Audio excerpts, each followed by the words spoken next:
नमस्कार। स्वागत है आपका खबरदार न्यूज साथ में। बीजापुर शहर में कांग्रेस के इंडी विधानसभा क्षेत्र के विधायक यशवंत राय गौड़ा पाटिल ने एक प्रेस मीट के दौरान अपना पक्ष मीडिया के सामने रखा। इस्तीफा वापस लेने के फैसले पर बात करते हुए उन्होंने कहा कि उनका हर फैसला उनके मता क्षेत्र की जनता की भावनाओं के अनुसार होगा। यशवंत राय गौड़ा पाटिल ने कहा, मेरे मता क्षेत्र की जनता जो कहेगी वही मैं करूंगा।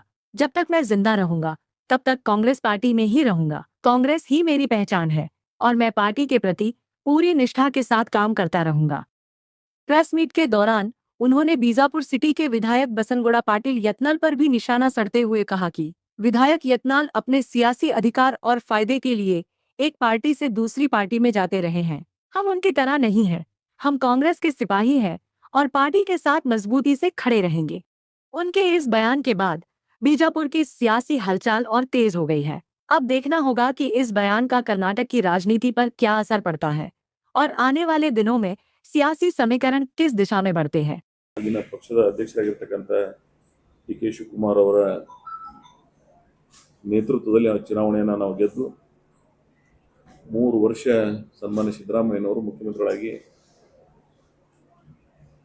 ಸನ್ಮಾನ್ಯ ಈಗಿನ ಮುಖ್ಯಮಂತ್ರಿಗಳು ಆಗಿನ ಉಪಮುಖ್ಯಮಂತ್ರಿಗಳಾಗಿರ್ತಕ್ಕಂಥ ಡಿ ಕೆ ಶಿವಕುಮಾರ್ ಅವರ ನೇತೃತ್ವದಲ್ಲಿ ಅನೇಕ ಒಳ್ಳೆಯ ಕಾರ್ಯಕ್ರಮಗಳನ್ನು ಕಳೆದ 3 ವರ್ಷದಿಂದ ಈ ರಾಜ್ಯದಲ್ಲಿ ನಮ್ಮ ಸರ್ಕಾರ ಕೊಟ್ಟಿದೆ.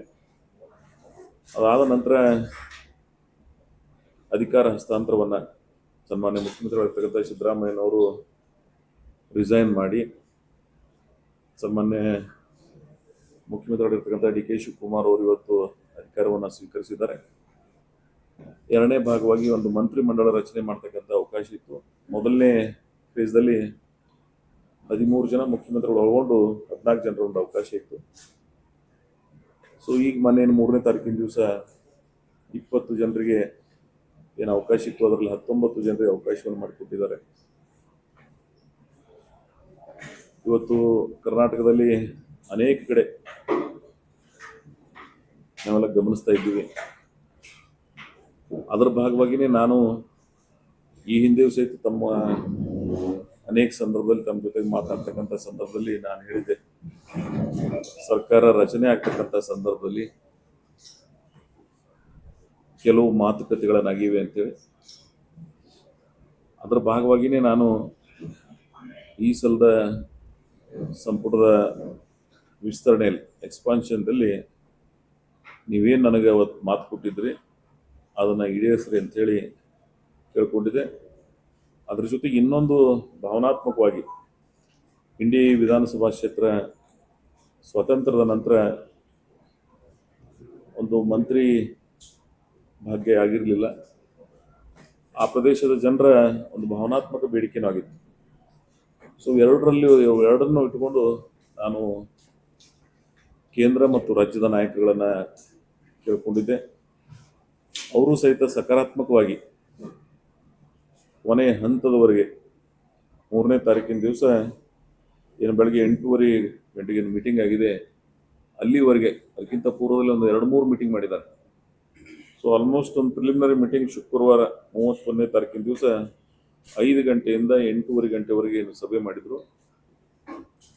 ಆ ಸಭೆ ನಿರ್ಣಯಗಳನ್ನು ಕೆಲವು ಜನರಿಗೆ ಮೌಖಿಕವಾಗಿ ಹೇಳಿದ್ರು, ನಿಮಗೆಲ್ಲ ಕ್ಲಿಯರ್ ಆಗಿವೆ ಅಂತೇಳಿ. ಅದಕ್ಕೆ ಕೊನೆಗೆ ಇನ್ನೊಂದಿಷ್ಟು 3-4 ಸ್ಥಾನಗಳ ಸಮಸ್ಯೆ ಇತ್ತು, ಅದನ್ನು ಪರಿಹರಿಸಬೇಕಂತ ಹೇಳಿ ಮತ್ತು ಮುಂಜಾನೆ ಸಭೆಯಲ್ಲಿ ಕೊಡದಾಕ್ರೆ ಕೆಲವು ಬೇರೆ ಬೇರೆ ನಿರ್ಣಯಗಳನ್ನು ಮಾಡಿದ್ದಾರೆ. ನಮಗೂ ಅರ್ಥ ಆಗುತ್ತೆ, ನಾವೆಲ್ಲ ಸೀಸನ್ಡ್ ಪೊಲಿಟಿಷಿಯನ್ಸ್, 40 ವರ್ಷಗಳಿಂದ ಅನೇಕ ಸರ್ಕಾರಗಳನ್ನು, ಮಂತ್ರಿಮಂಡಲಗಳನ್ನು, ಇಂಥ ಅನೇಕ ವಿಚಾರಗಳನ್ನು ತಿಳ್ಕೊಂಡವರಿದ್ದೀವಿ. ಎಲ್ಲರಿಗೂ ಎಲ್ಲವನ್ನು ಕೊಡ್ಲಿಕ್ಕಾಗೋದಿಲ್ಲ. ಆಸ್ಪಿರೆಂಟ್ಸ್ 40-50 ಜನ ಇದ್ದಾಕ್ರೆ ಅವರಲ್ಲಿ 20 ಸ್ಥಾನ ಕೊಡೋದಿರ್ತದೆ, ಎಲ್ಲರಿಗೂ ಕೊಡೋದಾಗೋದಿಲ್ಲ. ಆದರೆ ಕೆಲವು ಕಡೆ ನೀವು ಮಾತು ಕೊಟ್ಟದನ್ನು ಉಳಿಸ್ಕೊಳ್ತಕ್ಕಂಥ ಪ್ರಯತ್ನವನ್ನು ಮಾಡಿದ್ರಿ, ಇನ್ನೊಂದು ಕಡೆ ಕೆಲವು ಉಳಿದು. ಸೊ ಅದ್ರ ಭಾಗವಾಗಿ ನಾನು ಅವರಿಗೆ ಮಂತ್ರಿ ಕೊಟ್ಟಿಲ್ಲ ಅಂತಕ್ಕಂಥ ಭಾವನೆ ಇರಲಿಲ್ಲ ನನಗೆ. ಆದರೆ ಅವರು ನನಗೆ ಮಾತು ಕೊಟ್ಟು ಕೊನೆ ಹಂತದವರೆಗೆ ಮಾಡಿ ಲಾಸ್ಟಕ್ಕೆ ಡ್ರಾಪ್ ಮಾಡಿದ್ರು, ಅದು ನನಗೆ ಹರ್ಟಾಗಿ ನಾನು ಅವತ್ತು 3ನೇ ತಾರೀಕಿನ ದಿವಸ ಬೆಂಗಳೂರಿನ ವಿಧಾನಸಭಾ ಏನು ಉಪಾಧ್ಯಕ್ಷರು, ಯಾಕಂದ್ರೆ ಅಧ್ಯಕ್ಷರು ರಿಸೈನ್ ಮಾಡಿದ್ರು ಮೊದಲನೇ ಮಂತ್ರಿಮಂಡಲದಲ್ಲಿ ಯುಟಿ ಖಾದರ್ ಅವರು ಅಧಿಕಾರ ವಹಿಸಿಕೊಂಡ ನಂತರ ಉದ್ರಪ್ಪ ಲಮಾಣಿ ಅವರು ಸನ್ಮಾನ್ಯ ಉಪಾಧ್ಯಕ್ಷರು ಆ ಅಧಿಕಾರದಲ್ಲಿದ್ದರು. ಸೊ ಅವ್ರಿಗೆ ಹೋಗಿ ನನ್ನ ರಾಜೀನಾಮೆ ಪತ್ರವನ್ನು ಸಲ್ಲಿಸಿ ನಾನು ಮನೆಗೆ ಬಂದ ನಂತರ ನಮ್ಮ ಭಾಗದ ಅನೇಕ ಜನ ನನ್ನ ಇಡೀ ನನಗೆ ಬೇಕಾಗಿರ್ತಕ್ಕಂಥ ಅನೇಕ ಜನಸಮೂಹ ಅವ್ರ ನೋವಿನಲ್ಲಿರೋದ್ರಿಂದ ಅವ್ರ ಜೊತೆಗೆ ನಾನು ಮಾತಾಡಿ ನನ್ನ ಮನೆಗೆ ಬಂದ ಬಳಿಕ ಸಂಜೆ 7 ಗಂಟೆಗೆ ರಾಷ್ಟ್ರೀಯ ಕಾಂಗ್ರೆಸ್ ಪಕ್ಷದ ಪ್ರಧಾನ ಕಾರ್ಯದರ್ಶಿಯಾಗಿರ್ತಕ್ಕಂಥ ಕರ್ನಾಟಕದ ಉಸ್ತುವಾರಿ ವಹಿಸಿಕೊಂಡಿರ್ತಕ್ಕಂಥ ಸನ್ಮಾನ್ಯ ರಣದೀಪ್ ಸಿಂಗ್ ಸುರ್ಜೇವಾಲಾ ಅವರು ಮನೆಗೆ ಬಂದು ನಾನು ರಾಜೀನಾಮೆ ಕೊಟ್ಟ 4 ಗಂಟೆಗಳಲ್ಲಿ ಮನೆಗೆ ಬಂದು ಒಂದು ಬಹಳ ಏನೇನಾಯಿತು ಅನ್ನೋದ್ರ ಬಗ್ಗೆ, ಯಾಕಂದ್ರೆ ನಾವು ಅವರೆಲ್ಲ ಯೂತ್ ಕಾಂಗ್ರೆಸ್ಸಿನ ಮಹೇಂದ್ರ ಸಿಂಗ್ ಬಿಟ್ಟ ಸುರ್ಜೇವಾಲಾ ಅವರು ಆಗಿನ ಕಾಲದಿಂದ ನಾವೆಲ್ಲ ಕಾಂಗ್ರೆಸ್ನಾಗಿದ್ದವರು. ಸೊ ಅವರು ಅವೆಲ್ಲ ದಿನಗಳನ್ನು ನೆನಪಿಸ್ಕೊಂಡು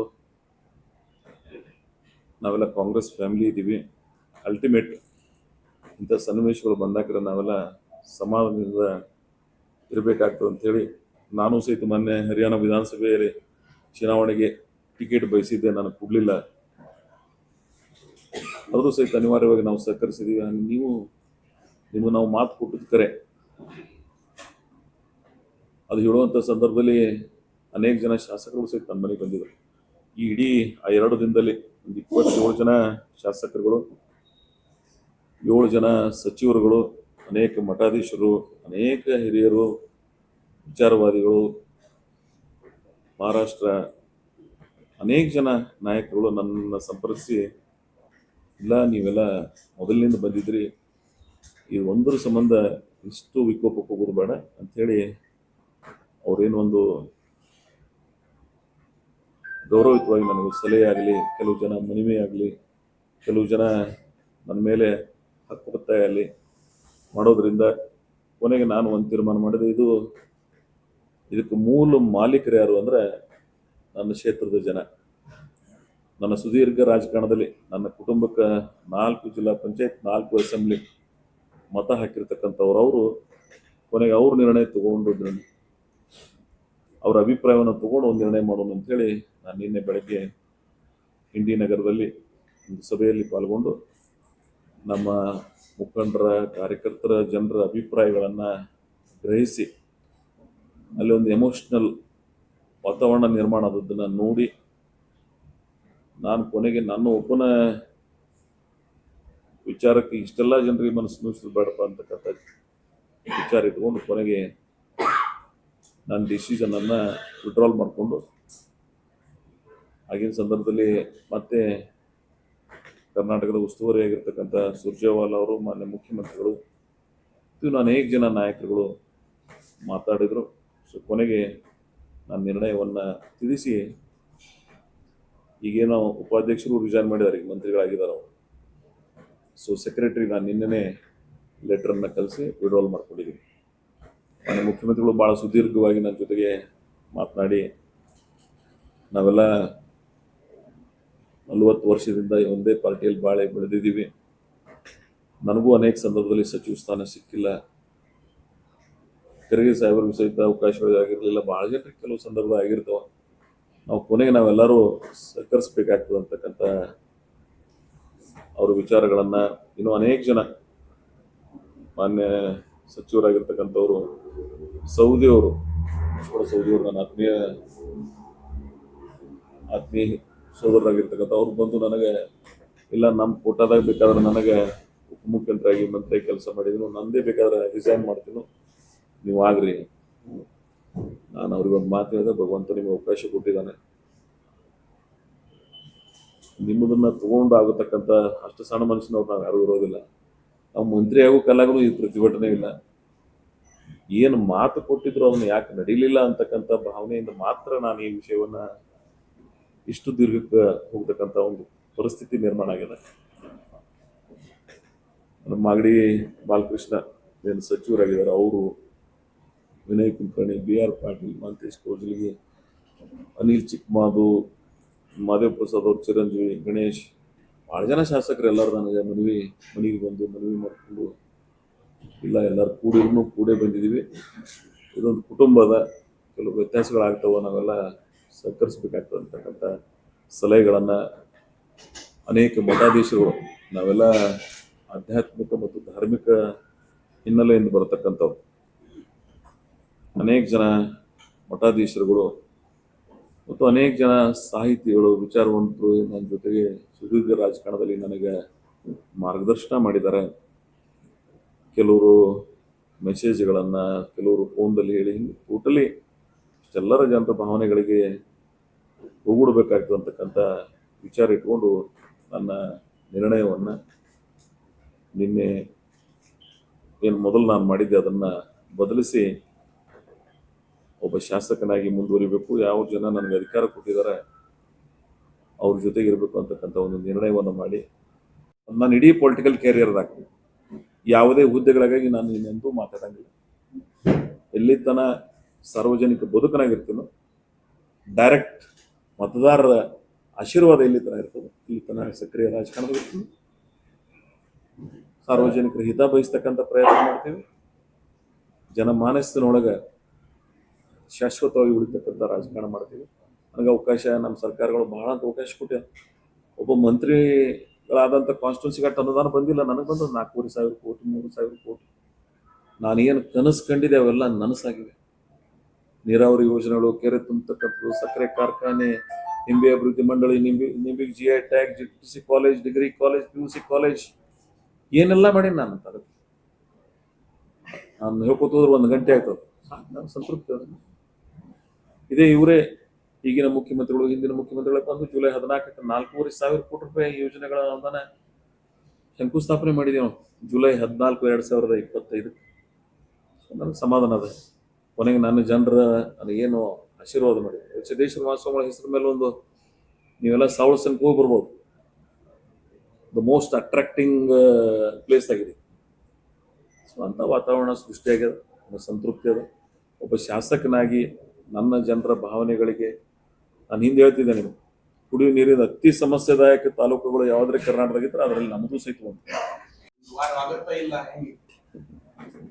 28 ದಿನ ಭಾಳ ದೂರ ಅದ, 1 ವರ್ಷ 9 ತಿಂಗಳದ. ಅವಾಗ ಮತ್ತೊಮ್ಮೆ ಮಾತಾಡ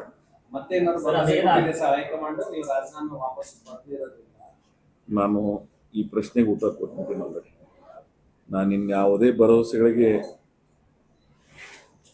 ಅಪೇಕ್ಷೆಗಳಿಗೆ ನಂಬುದಿಲ್ಲ ಅನ್ನೋದಕ್ಕಿಂತ ಅಪೇಕ್ಷೆ ಪಡಂಗಿಲ್ಲ.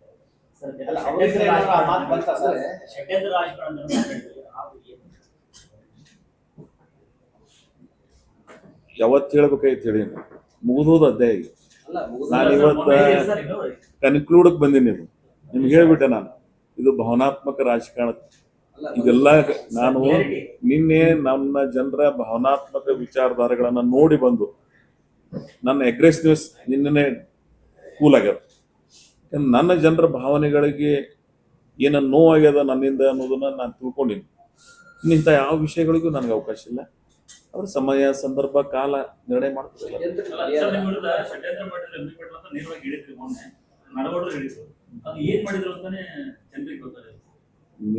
ನಿಮಗೂ ಗೊತ್ತದ, ಜನರಿಗೂ ಗೊತ್ತದ, ಇದೇನು ಹೊಸದೇನಲ್ಲ ಅದು. ನಾನು ಬಹಳ ಭಾವನಾತ್ಮಕ ನನ್ನ ಜನರ ಭಾವನೆಗಳ ಜೊತೆಗೆ ಇಲ್ಲಿ ಬಂದಿನ. ಇವತ್ತು ಅದ್ರ ಬಗ್ಗೆ ಮಾತಾಡ್ಲಿಕ್ಕೆ ನನ್ನ ಮನಸ್ಸಿಲ್ಲ, ಸಮಯ ಸಂದರ್ಭ.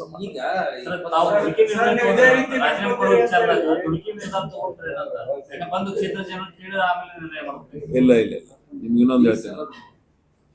ಈ ಸಲ ಮಂತ್ರಿಮಂಡಲ ರಚನೆ ಆಗೋ ಸಂಬಂಧ ಕೇಳ್ದಲ್ಲ, ನಿಮ್ಗೆ ನಿರಂತರ ಗೊತ್ತದ ಎಷ್ಟು ವರ್ಷಗಳಿಂದ ಮಂತ್ರಿಮಂಡಲ ಬಗ್ಗೆ ಚರ್ಚೆಗಳಾಗಿದೆ ಅನ್ನೋದು. ನೀವು ಭಾಳ ಸಲ ನನ್ ಕೇಳಿ, ನಾನು ಭಾಳ ಸಲ ಹೇಳಿದ್ದೀನಿ.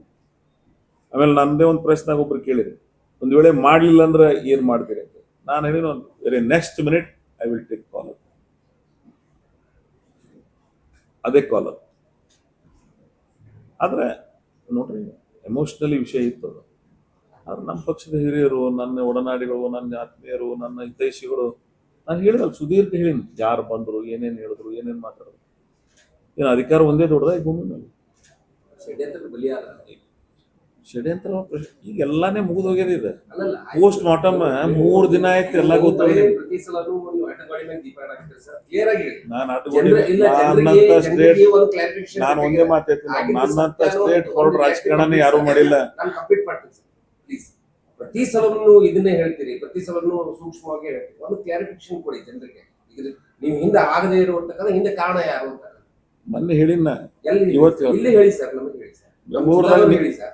ನಿಮ್ಮ ಜಾಗದಾಗಿದ್ದವ್ರೆ ಬೆಂಗಳೂರದಾಗಿದ್ರು ಅವ್ರ ಮುಂದೆ ಹೇಳಿನ. ಸರ್, ಈಗ ನೀವು ಇದೇ ರೀತಿ ಹೇಳ್ತೀರಿ ಅಂತ ಎಷ್ಟಾದ್ರೂ ಬೆಂಕಿ ಆಡಿದ್ರು. ಇಲ್ಲ ಬರ್ತಾರೆ ಇವರು ಬಂದ ನಂತರ ಇದೇ ಹೇಳ್ತಾರೆ, ಇದೇ ತರದ್ದು ಕಾಲ ಪಕ್ವವಾಗಿದೆ. ಆಮೇಲೆ ಈ ಬಾರಿ ಸಚಿವ ಸಂಪುಟ ವಿಸ್ತರಣೆ ಮತ್ತೆ ಮಾಡಿ 2 ದಿನಕ್ಕೆ ಹಿಂದೆ ಹಣಕ್ಕೆ ಆದ್ಯತೆ ಕೊಟ್ಟಿದ್ದಾರೆ. ಹಣ ಕೊಟ್ಟವರಿಗೆ ಸಚಿವ ಸ್ಥಾನ ಕೊಟ್ಟಿದ್ದಾರೆ. ಹಿರಿತನಕ್ಕೆ ಮತ್ತೆ ಒಳ್ಳೆ ಕೊಟ್ಟಿಲ್ಲ ಅಂತ ಹೇಳಿ ಆಡಿಯೋ ವಿಡಿಯೋಗಳೆಲ್ಲ ಹರಡ್ತಾ ಇದೆ ನಿಮ್ಮ ಪಕ್ಷದ್ದು. ಇದ್ರ ಬಗ್ಗೆ ನಿಮ್ಮ ಅಭಿಪ್ರಾಯ ಏನು ಸರ್? ಗುಂಡಾಗಳ ಸಚಿವ ಸಂಪುಟ ಅಂತ ಹೇಳಿದ್ರೆ ಗುಂಡಾಗಳ ಸಚಿವ ಸಂಪುಟ ಇದು ಅಂತ ಹೇಳಿದ್ದಾರೆ. ಯತ್ನಾಳ್ ಅವ್ರು ಇಡೀ ರಾಜಕಾರಣ ಹೆಂಗ್ ನೋಡ್ಕೊಂಡ್ ಬಂದಾರ ನಿಮಗೂ ಗೊತ್ತದ. ಒಂದ್ ಮಾತು ಹೇಳ್ತೇನೆ, ಚುನಾಯಿತ ಪ್ರತಿನಿಧಿಗಳು ಆದ ಬಳಿಕ ಈ ಪದಗಳ ಬಳಕೆ ಮಾಡಬಾರ್ದು. ಜನ ಅವರಿಗೆ ಅವಕಾಶ ಕೊಟ್ಟಿದ್ದಾರೆ, ಪ್ರತಿನಿಧಿಗಳಾಗಿದ್ದಾರೆ, ಅವರಿಗೆ ಮಂತ್ರಿಗಳಾಗ್ಲಿಕ್ಕೆ ಅವಕಾಶ, ಒಬ್ಬ ಶಾಸಕನಿಗೆ ಸಂಪೂರ್ಣ ಅಧಿಕಾರದ ಮಂತ್ರಿಗಳಾಗ್ಲಿಕ್ಕೆ ಪಕ್ಷ ಸರ್ಕಾರ ಅವ್ರಿಗೆ ಅವಕಾಶ ಮಾಡಿಕೊಟ್ಟಿದೆ. ಆ ರೀತಿ ಮಾತಾಡಬಾರ್ದು ಅವರು. ನಮ್ಮ ಬಸನಗೌಡರಿಗೆ ಇದೇ ಮಾತಾಡೇನೆ ಇಲ್ಲಿಗೆ ಮುಟ್ಟಾರ ಅವ್ರು. ಸ್ವಲ್ಪ ಸಂವೇದನಶೀಲದಿಂದ ರಾಜಕಾರಣ ಮಾಡ್ತಕ್ಕಂಥ ಪ್ರವೃತ್ತಿ ಬೆಳೆಸ್ಬೋರಿ. ನೀವು ಒಂದು ಪಕ್ಷದಾಗಿದ್ರೆ ನಿಮಗೆ ಆ ಪಕ್ಷ ಹೊರಗೆ ಹೋಗ್ಲಿಕ್ಕೆ ವಾತಾವರಣ ಹೆಂಗಾಯ್ತು, ನೀವೇನೇನು ಮಾಡ್ಕೊಂಡ್ರಿ, ಸ್ವಯಂಕೃತ ಅಪರಾಧಗಳನ್ನ ಇನ್ನರ ಬದಲಾವಣೆ ಆಗ್ರಿ. ನಿಮ್ಮ ಸೋದರರು ಇದ್ದಾಗ ನಿಮ್ಗೆ ಹೇಳಿ ಹೋಗ್ಯಾರ ಅವ್ರು, ಸ್ಮೂತ್ ಆಗಿ ಸೈಲೆಂಟ್ ಆಗಿ ರಾಜಕಾರಣ ಮಾಡುತ್ತೆ. ಇನ್ನೂ ಅದೇ ಹಾದಾಗ ಹೊಂಟ್ರಿ ನೀವು. ಆಮೇಲೆ ನಾನು ಕೇಳಿದ್ರೆ ನೀವು ವಿನಾಯಕ ಒಂದು ಪ್ರಶ್ನೆ, ಅವರು ಹೊಸನಗೌಡ್ರ ರೀತಿ ಮಾಡಿದ್ರಂತೆ. ಹೊಸನಗೌಡ್ರು ಏನು ಮಾತಾಡ್ತಾರ ಅನ್ನೋದು ಬಹಳ ಮಹತ್ವ ಬರಂಗಿಲ್ಲ. ನನ್ನ ಆತ್ಮಸಾಕ್ಷಿ ಏನು ಹೇಳ್ತದೆ, ನನ್ನ ಜನ ಏನು ಹೇಳ್ತಾರೆ, ನಾನು ಅದಕ್ಕೆ ಮಹತ್ವ. I don't care anybody. ಇಂಥ 10 ಬಸನಗೌಡ್ರಿ ನೋಡ್ತೀನಿ ನಾ. ಏನು ಆಗ್ಬೇಕಾಗ್ಯದ ನಿಮ್ಮಂಥವ್ರಿಂದ ಪಾಠ ಕಲಿಯೋ ರಾಜಕಾರಣ ನನಗೇನು ಅವಶ್ಯಕತೆ ಇಲ್ಲ. ಈ ಜಿಲ್ಲೆಯ ರಾಜಕಾರಣದಾಗ ಯಾರ್ಯಾರು ಏನೇನಿದೆಯೋ ಅನ್ನೋ ಜನರಿಗೆ ಗೊತ್ತದಲ್ಲ. ನಾವೆಲ್ಲ ಬ್ಯಾಲೆಟ್ ಪೇಪರ್ದಾಗ ರಾಜಕಾರಣದಾಗ ಅಧಿಕಾರಕ್ಕೆ ಬಂದವ್ರಿಗೆ. ಅದಕ್ಕಾಗಿ ನಿಮ್ಮಂಥವ್ರಿಂದ ಪಾಠ ಕಲಿತಕ್ಕಂಥ ಅವಶ್ಯಕತೆ ನನಗೇನಿಲ್ಲ. ನೀವೇನು ಅವ್ರ ವಿಚಾರ ಇಟ್ಕೊಂಡು ಕೇಳಿದ್ರಿ, ನಾನು ಅವ್ರಿಗೆ ಹೇಳೋದು ಇಷ್ಟೇ, ನಿಮಗೆ ಪಕ್ಷನೇ ಇಷ್ಟ ಇಲ್ಲ, ನೀವು ಹುಟ್ಟಿರ್ತಕ್ಕಂಥ ಪಕ್ಷದ ಬಗ್ಗೆ ನಿಮ್ಗೆ ಗೌರವ ಇಲ್ಲ. ನಾನು ಅಧಿಕಾರಕ್ಕಾಗಿ ರಾಜಕಾರಣ ಮಾಡಂಗಿಲ್ಲ. ಕೊನೆಗೆ ನಮ್ಮ ಪಕ್ಷದ ಹಿರಿಯರು ನನ್ನ ಕುಟುಂಬದ ಸದಸ್ಯರಾಗಿ ನನಗೆ ಸಲಹೆ ಕೊಟ್ಟಿದ್ದಾರೆ. ನನಗೆ ನೀವು ನಮ್ಮ ಜೊತೆಗಿರ್ಲಿ ಅಂತೇಳಿ. Yes, I agree. ಕಾಂಗ್ರೆಸ್ ರಕ್ತನೋ ಇಲ್ಲ ಯಾವ್ದೋ ಬರ್ಚೆ ರಕ್ತ ಯಾರು ಈ ಗಟಾರ್ ರಕ್ತ ಇರ್ಬೋದು. ಯಾರು ಯತ್ನಾಳ್ ಅವ್ರು ನಿಮ್ ರಕ್ತ ಕಾಂಗ್ರೆಸ್ ರಕ್ತನೋ ಅಥವಾ ಯಾವ್ದೋ ಗಟಾರ್ ರಕ್ತನೋ ಗೊತ್ತಿಲ್ಲ. ಯಾರಿಗೆ ಅವ್ರದ? ಹೌದಾ? ನನ್ನ ಫಾದರು ಕಾಂಗ್ರೆಸ್, ನಾನು ಕಾಂಗ್ರೆಸ್. ಅವ್ರು ಎಲ್ಲಿ ಬೆಳೆದಾರ ಆ ಪಕ್ಷದ ಬಗ್ಗೆನೇ ಗೌರವ ಇಲ್ಲ. ಅವ್ರಿಗೆ ಯಾರ್ಯಾರು ಅಧಿಕಾರ ಕೊಟ್ಟರು ಅವ್ರ ಬಗ್ಗೆ ಇವ್ರಿಗೆ ಮಾತಾಡ್ತಕ್ಕಂಥ ಪದಗಳನ್ನು ನೋಡ್ತಿರ್ತೀನಿ ನಾನು. ಆದ್ರೆ ನಾನು ಮೊನ್ನೆ ಆದರೂ ಸಹಿತ ಕಾಂಗ್ರೆಸ್ ಪಕ್ಷದ ಬಗ್ಗೆ ಮಾತಾಡಿಲ್ಲ, ರಾಷ್ಟ್ರ ಮತ್ತು ರಾಜ್ಯ ನಾಯಕಗಳ ಬಗ್ಗೆ ಮಾತಾಡಿಲ್ಲ. ನೀವೆಲ್ಲ ಗಮನಿಸಿರ್ಬೋದು. ನಾನು ಏನು ಹೇಳಿದ್ದು, ನನಗೆ ಅವಕಾಶದ ಬಗ್ಗೆ ಹೇಳಿದೆ. ಹೌದು, ಅದು ಇವತ್ತಿಗೂ ಅದ್ರ ಬಗ್ಗೆ ನಾನು ಹೇಳ್ತೀನಿ. ಆದ್ರೆ ಇನ್ನು ಮುಂದೆ ಅದು ಕೇಳಂಗಿಲ್ಲ.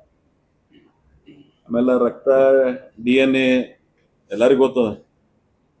ಯಾರ DNA ಏನದ, ಯಾರ ಕಮಿಟ್ಮೆಂಟ್ ಏನದ, ಯಾರ ರಾಜಕಾರಣದ ಬದ್ಧತೆಗಳನ್ನ ಏನು ಮಾಡಿದಾರೆ ಅನ್ನೋದನ್ನ ನಾನು ಹೇಳ್ತೀನಿ. ಇವತ್ತು ನೀವೇನು ಹೇಳಕ್ ಸಾಧ್ಯದಾನೆ? ನಾನು ಕಾಂಗ್ರೆಸ್ನಾಗ ಹುಟ್ಟಿನೋ, ನಾಳೆ ಏನು ಇರ್ತೀನೋ ಬಿಡ್ತೀನೋ ಗೊತ್ತಿಲ್ಲ, ಕಾಂಗ್ರೆಸ್ನಾಗೆ ಸಾಯ್ತೀನಿ. ಇದು ಹೇಳೋ ಶಕ್ತಿ ಅದ ನೀವು ಹುಡುಗ? It is our commitment.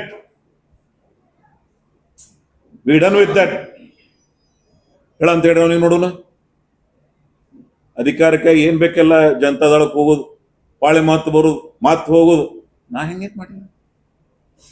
Emotionally ಆ ಕ್ಷಣಕ್ಕಾಗ್ಯದ. ನಾನು ರೆಕ್ಟಿಫೈ ಮಾಡ್ಕೊಂಡಿನಿ. ನನ್ನ ಪಕ್ಷದವರು as A general secretary within 3 hours ನನ್ನ ಮನೆಗೆ ಬಂದು ನನಗೊಂದು ಮನವಿ ಮಾಡಿದ್ಬೇಕು, ಸ್ಪಂದಿಸಿದ್ದೀನಿ. ನಾನು ಗೌರವ ಕೊಡ್ಬೇಕಲ್ಲ. ಆ ಪಕ್ಷ ನನಗೆ ಸುದೀರ್ಘ ರಾಜಕಾರಣಕ್ಕೆ ಅವಕಾಶ ಮಾಡಿ ಕೊಟ್ಟದ. ಹೌದು, ಒಂದು ಮಂತ್ರಿ ಮಾಡ್ಲಿಕ್ಕಿಲ್ಲ ಅವರು, ಆದ್ರೆ ನನಗೆ ಅವಕಾಶ ಬೇರೆ ಬೇರೆ ಕೊಟ್ಟೋದು ಇಲ್ಲೋ. ಆ ಪಕ್ಷಕ್ಕೆ ನಾನು ಗೌರವಯುತವಾಗಿ ನೋಡ್ಕೋಬೇಕು ಇಲ್ಲೋ. ನಾನು ಅದಕ್ಕೆ ಪಕ್ಷದ ನಿರ್ಣಯಕ್ಕೆ ಪಾಲನೆ. ನಾನು ಇವತ್ತೇ ಒಂದು ಮಾತು ಹೇಳಿದೆ, ಈ ಮಂತ್ರಿ ಆಗೋ ಕಾಲಾಗ ನನಗೆ ಇಷ್ಟ ಆಯ್ತಿದ್ದು, ಇನ್ನು ಜೀವನದಾಗ ಇದು ಕೇಳಂಗಿಲ್ಲ, ನಿರೀಕ್ಷೆನೇ ಇಟ್ಕೊಳ್ಳಿಲ್ಲ ಅಂದ್ರೆ ಪ್ರಶ್ನೆನೇ ಬರಂಗಿಲ್ಲಲ್ಲ. ಈ ನಿರೀಕ್ಷೆಗಳನ್ನು ಹುಟ್ಟು ಹಾಕಿದವ್ರೆ ಅವ್ರು ನಮ್ಮವ್ರು. ನಾನು ಅದಕ್ಕೆ ಏನು ಹೇಳಿಬಿಟ್ಟೆ, ಇಂಥವು ಯಾವುವು ಅಪೇಕ್ಷೆ ಪಡಂಗಿಲ್ಲ. ನಾನು ಇಡೀ ರಾಜಕಾರಣದ ಅವಧಿ ಒಳಗೆ ನಾನು ಇದನ್ನ ಎಂದೂ ನಿರೀಕ್ಷೆ ಮಾಡಂಗಿಲ್ಲ. ಆಮೇಲೆ ನನಗೆ ಇನ್ನೊಂದು ಏನಂದ್ರೆ, ಅದು ಇಂಡಿ ದುರ್ದೈವ ಅನಿಸ್ತದೆ ನನಗೆ. ನನಗಿಂತ ಹೆಚ್ಚಿಗೆ ಆ ಕ್ಷೇತ್ರಕ್ಕೆ ಸಚಿವ ಭಾಗ್ಯನೇ ಇಲ್ಲ, ಅದೊಂದು ವಂಚಿತ ಭಾಗ್ಯದ. ಅಥವಾ ಒಬ್ಬೊಬ್ರು ಯಾರೋ ಹೇಳ್ತಿದ್ರು, ಒಂದು ಅದು ಇದು ಹೇಳ್ತಿರ್ತಾರಲ್ಲ ವಾಸ್ತು, ಹಂಗದ ನನ್ನ ಕ್ಷೇತ್ರದ ವಾಸ್ತು ಮಂತ್ರಿ ಭಾಗ್ಯನೇ ಇಲ್ಲ ತಿಳ್ಕೊಂಡು ಅದ್ರಾಗ ನಾ ಇದನ್ನು ಮತ್ತೆ ಅನಿವಾರ್ಯ ಅದ. ಇನ್ನೇನ್ರ ಡಿಲಿಮಿಟೇಷನ್ ಆಗಿ ಇನ್ನೊಮ್ಮೆ ಏನು ಡಿಲಿಮಿಟೇಷನ್ ಆಗೋದು, ಅವಾಗ ಏನ್ರ ಹೆಸರು ಚೇಂಜ್ ಮಾಡಿದ್ರೆ ಏನ್ರ ಆಗೋದು.